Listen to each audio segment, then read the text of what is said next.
మాజీ మంత్రి Peddireddy రామచంద్రారెడ్డికి big shock తగిలిందా? ప్రస్తుతం ఈ అంశానికి సంబంధించి చర్చ జోరందుకుంటోంది. పెద్దిరెడ్డి గన్మెన్ కలేషాను సస్పెండ్ చేసింది పోలీసు శాఖ.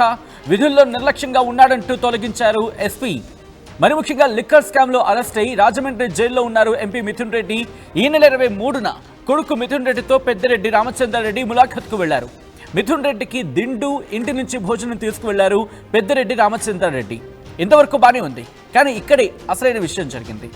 ఈ అంశానికి సంబంధించి అక్కడే బలం చేకూరింది. చేతికి గాయం కావడంతో, అంటే పెద్దిరెడ్డి రామచంద్రారెడ్డి చేతికి గాయం కావడంతో ఆయన ఇబ్బంది పడుతున్నారు. ఈ నేపథ్యంలో జైల్లోకి భోజనం తీసుకువెళ్లడంలో పెద్దిరెడ్డికి గన్మెన్ కలేషా సాయం అందించాడు. ఈ నేపథ్యంలో భోజనం తీసుకువెళ్లడంలో సాయం చేశాడంటూ కలేషాపై వేటు వేసింది పోలీసు శాఖ. గన్మ్యాన్ విధుల్లో ఇది భాగం కాదంటూ కలేషాపై ఎస్పీ ఆగ్రహాన్ని వ్యక్తం చేశారు. కలేషాను విధుల్లో నుంచి తొలగిస్తూ ఉత్తర్వులు జారీ చేశారు ఎస్పీ. గన్మ్యాన్ ను తొలగించడంపై ఇప్పుడు వైసీపీ ఆగ్రహం వ్యక్తం చేస్తోంది.